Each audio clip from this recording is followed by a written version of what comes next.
YouTube के सभी दर्शकों का इस चैनल में एक बार फिर से स्वागत है। इससे पहले मैं कुछ कहूँ, मैं आपसे रिक्वेस्ट करना चाहूँगा, इस महत्वपूर्ण व्यू को लाइक, सब्सक्राइब और शेयर करें। आज मैं वसंत ऋतु के संदर्भ में चर्चा करना चाहूँगा। भारतवर्ष में मुख्य रूप से 6 ऋतुएं होती है, जिसमें वसंत ऋतु का महत्वपूर्ण स्थान बताया गया है। आज 5 फरवरी 2022 है। ऐसा कहा जाता है, माघ माह के शुक्ल पक्ष की पंचमी तिथि को वसंत पंचमी मनाया जाता है। आज के दिन माँ सरस्वती का जन्म हुआ था। उस समय चारों तरफ अंधकार दिखलाई पड़ रहा था। बाद में धीरे धीरे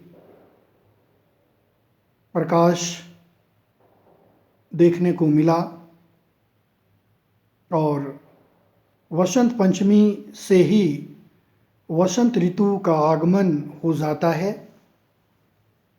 माँ सरस्वती विद्या की देवी हैं, संगीत की देवी हैं, ज्ञान की देवी हैं, बुद्धि की देवी हैं। और जब हम किसी कठिन परिस्थिति में होते हैं तो माँ सरस्वती हमें उस कठिन परिस्थिति से बाहर निकालती है।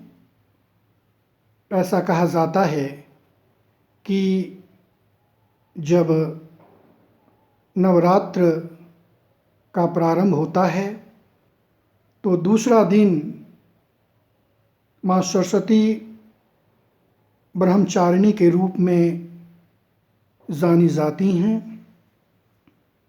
मैं माँ सरस्वती को नमन करते हुए इस श्लोक को समर्पित करता हूँ। या कुंदेन्दु तुषार हार धवला, या शुभ्रवस्त्रावृता, या वीणा वरदण्डमण्डितकरा, या श्वेतपद्मासना,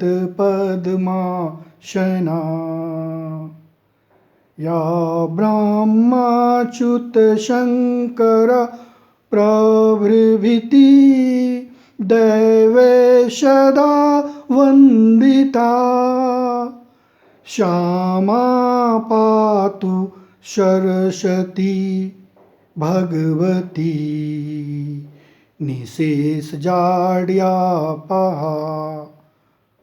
अर्थात जो परमेश्वरी भगवती शारदा चंद्र कुंद पुष्प और बर्फ के हार के समान श्वेत हैं, श्वेत वस्त्र धारण किए हुए हैं, कमल के फूल पर विराजमान हैं, वीणा लिए हुए हैं और उन्हें ब्रह्मा, विष्णु और महेश भी स्तुति करते हैं। मैं उनसे प्रार्थना करता हूँ कि हम सभी को रक्षा करें। और आज पूरा भारतवर्ष माँ सरस्वती को नमन करते हुए पूजा कर रहे हैं। महीनों से इसकी तैयारी शुरू हो जाती है और ऐसा कहा जाता है कि जब हम श्रद्धापूर्वक माँ सरस्वती को याद करते हैं, नमन करते हैं, तो माँ सरस्वती हम सभी को आशीर्वाद देती हैं। इस तरह से देखा जाए तो वसंत ऋतु सर्वश्रेष्ठ ऋतु माना जाता है और सभी ऋतुओं में अंतिम ऋतु माना जाता है।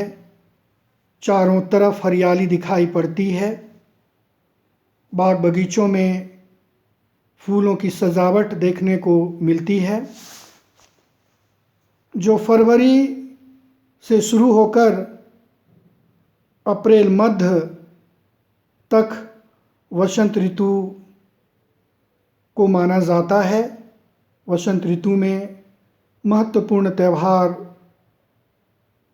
होता है, जैसे वसंत पंचमी, होली। ऐसा भी कहा जाता है कि वसंत ऋतु में जो किसान होते हैं हल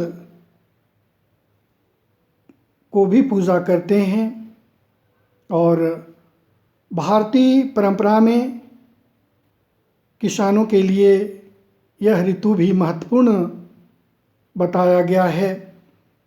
आइए हम सभी मिलकर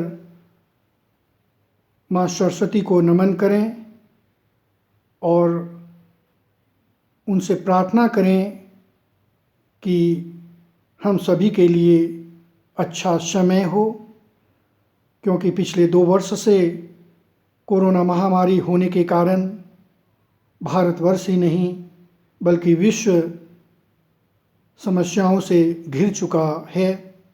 लेकिन अब स्थिति धीरे धीरे ठीक होने लगी है। देखा गया कि आर्थिक स्थिति भी प्रभावित हुई, शैक्षणिक स्थिति भी प्रभावित हुई। हम सभी मिलकर माँ सरस्वती से प्रार्थना करें कि आने वाला समय अच्छा हो। बहुत बहुत धन्यवाद।